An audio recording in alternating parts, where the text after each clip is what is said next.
Howdy folks, Spencer here, and today I'll be going over the sixth and final part of the 2024 event campaign. In addition, I'll also be taking a look back at the prior events we've had this year to go over which are worth buying out if you're left needing any extra event campaign progress. As always, chapters to each topic are listed down below. First up, let's go over when this event is running and how long it's going to be running for. So if you're on PC, it is starting the same day this video goes live, so November 12th of 2024. And if you're over on console, this event will be starting up on January 14th of 2025. And it is going to be running for 3 weeks. And as with any of the event campaign events, you need to play it for 14 days to get the reward from that specific event. But if you're wanting more event campaign progress, you can continue to play it for every single day of the 3 weeks that it's up. So for the Feast event, you have 2 total TFO options to get your daily progression. For Ground, there is the Bug Hunt TFO, just the normal difficulty version of it. And for the Space side, you have Swarm, and that is also just on normal difficulty.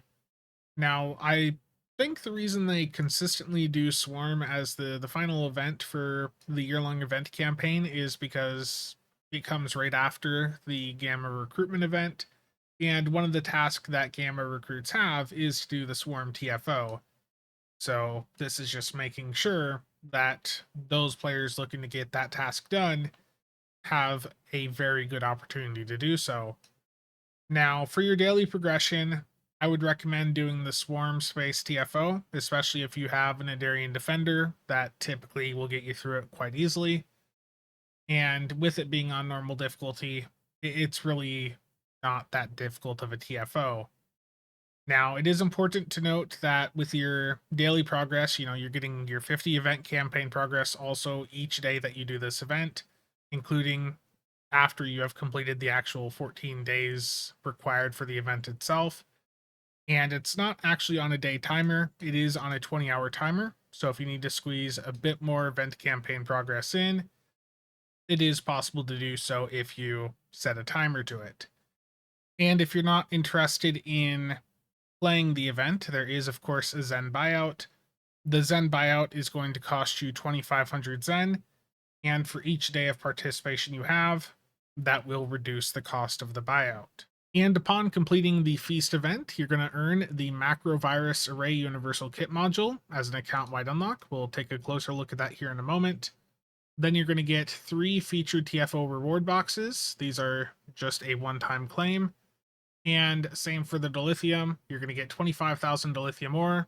That and the featured TFO boxes will just be a one-time claim to whatever character you claim the event on. And for the Macrovirus Array Kit module, this will net you control over a macrovirus unit which obeys your command and spits at enemies with a toxic sludge. Using its instincts to detect weakened enemies, it crawls towards enemies under 50% health to latch onto them and explode in a violent shower of toxic sludge. The kit module also allows you to fire a toxic canister, which explodes upon impact with the enemy, dealing instant and damage over time toxic damage to many foes near the impact point while also slowing them down. It certainly sounds like a fun kit module. If you're a fan of Voyager or Lower Decks, this is something that was seen in both of those series. In Star Trek Lower Decks, when they were transporting the Voyager over to the museum, they let one of these loose and it had been infected by some Borg nanoprobes or whatever. And it was a really funny episode, and it's a neat little ability, and I'm curious to see what the animations for it look like. I don't think it's going to necessarily be something jumping into the ground meta, but it certainly does, again, seem like something that's going to be quite fun to play around with. And of course, as with any other event in Stowe, once you have completed the event, you can continue playing it afterwards to earn some extra dilithium ore. And given that this is part of the event campaign, as I mentioned before, you can earn additional event campaign progress if you continue to play it after you have completed the 14 days of the event itself. And next up, I want to show you how to squeeze as much event campaign progress as you possibly can from this event. With the event campaigns, most people tend to just play them for the 14 days required for the event itself, and that nets them 700 event campaign progress. If they do that 6 times throughout the year with these 6 events, that gets them their event campaign. But that does leave a lot of progress on the table, and if you're wanting to get through these event campaigns faster, you do want to take advantage of the full event duration. These events run for 21 days, and you can earn 50 event campaign progress every 20 hours that that event is up, including after you have completed the event itself. So if you look at the calendar over at the right, if you start the event up today on the 12th and you finish it on the 26th, if you stop there, you're leaving an entire week worth of event campaign progress on the table. So if you're far behind in your event campaign, or if you're trying to get it done faster in future events, then taking advantage of that extra time is very beneficial to you. In addition, these events provide an option to buy them out, and when you buy them out, you're going to be getting 50 progress points for each day that you're buying out, which means a maximum of up to 700 event campaign progress. And even if you buy it out, you can still play it every single day and get even more progress. So if you're going at this from a free to play point of view, you're not buying it out at all. If you go through and run it for the entire 21 days it's up, then that would net you 1050 event campaign progress per event. And given it does have a 20-hour timer, if you're willing to no life it a bit and wake up at the middle of the night to do a run once or twice throughout the event, then you could potentially squeeze out 1250 event campaign progress, though I would, of course, recommend against that. And if you're willing to put some money in and get that buyout, then the approach that you'd want to take is as soon as the event pops up, you play it once, that's getting you 50 progress. Then you buy it out, that's going to give you a slight discount having played it once already. And that'll get you 650 event campaign progress. So you're up at 700 now. And then as soon as you do the buyout, it'll let you play it again, and you can get your 50 progress again immediately. So that's 750 progress on day one. And then if you continue to play it just once a day for the next 20 days, that's another 1,000 progress. And if you decide to no life it and run that 20-hour clock, then that could be another 1,200 progress. So if you're going the same route and just doing it once a day with the buyout, you could potentially earn 1,750 event campaign progress from a single event. And if you're willing to wake up at the middle of the night to squeeze a run in, then you could potentially be looking at upwards of 1,950 event campaign progress from this one event. And for those of you that are not going to have enough campaign progress, even after squeezing as much possible out of the feast event, you're going to have to then look at buying out some of the events that ran earlier this year. And I want to go over just a quick overview of which ones to take a look at. I'm going to be doing a more detailed video on this topic in the future once we've actually got the feast event reward to try out. But the events here, you can see them either in the event campaign window on the journal, or you can go to the Zen store and then go to the event buyout tab. But just make sure that the event you're clicking on to purchase lists that it gives you event campaign progress. You'll see in the event buyout window some events like Dimensional Typhoon and the Halloween event.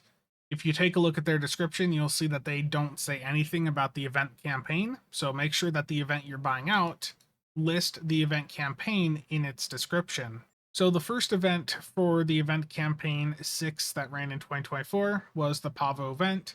And this got us the omnidirectional Pavin Proton Beam Array, the Pavin Proton Energy Torpedo Launcher, and the Universal Console Pavo Crystal Battery. The Pavin Omni is really good on high-end builds, especially Cannon Scatter Volley and Fire at Will. It doesn't perform as well for single target, but that is definitely a good set to have on hand. The Omni is really unique in that if you hit a cannon firing mode, it will get the beam equivalent. So even if you're doing a beam overload setup, if you have a cannon scatter volley on your build to trigger a trait like preferential targeting, it would also be helping this Omni beam out. So it is a pretty good set reward to have. And the next event here was Tholian Trouble. So this has the Universal Kit Module Tholian Technology Suite. This is an interesting kit module for high performance ground players. I don't think it's something that everyone out there needs to have. It is basically compared to the Thaleron Pulse in space, except it's on ground. It's pretty powerful in the right situation, but if you are not a big ground fan, then that is an event that you could probably skip buying out. The third one was demon hunting. So this event has space and ground rewards. You're getting the ground weapon Herald Defiler Mace, and that is a pretty interesting ground weapon. It's nothing special performance wise, but it is that really big mace that you see the Herald have. So if you're a fan of ground melee weapons, that may appeal to you. And then for space, you're getting the omnidirectional Herald Anti-Proton Beam Ray, and then the Wide Arc Herald Anti-Proton DHCs. Now that Omni, that is a non-set Omni, so you could run that alongside any set Omni you have. And I should back up and say also that Pavo Omni is a set Omni, so you can't use that alongside any other set Omni that you have. So that is another good reward to have, especially if you're an anti-proton fan. That it's providing you an Omni account wide. And then we had the Good Day to Die event. This had the Temporal Disorder Universal Console. This console is more of just a fun gimmick thing. It's basically just making 4 copies of your ship that have different bandy shields on them. It's fun if you like to have a lot of summons out, but performance-wise, it's nothing really that crazy. And then the flagship celebration event, I would definitely pick this one up because you're getting an entire space set. So this is a regenerative shield array, hyper impulse engines, and deflector array.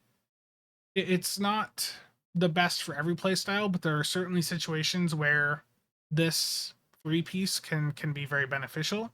We were playing around with even just the shield on some tank builds and getting pretty good results from it. So I would definitely pick that one up just to have that on account with unlock. You may find a character that you'd be able to benefit from it on. So if you're buying out the Feast event and it's the very first event that you're doing for 2024, you're going to have to buy out another 4 of these events in order to get enough event campaign progress to get the 2024 event campaign 6 reward. So if I was in that position, I would be buying out the Pavo event. I'd grab the flagship event. I'd go for the demon hunting event. And then for the 4th event, do you want a really nice ground kit module that's nice for some playstyles? It'd be good to have access to if you ever really do get into ground stuff. Or do you want the Temporal Disorder Universal Console, which is just going to let you summon in some additional ships? That's really going to be down to your personal preference. Do you want the 4th thing here to be a space item or a ground item? That's really the question.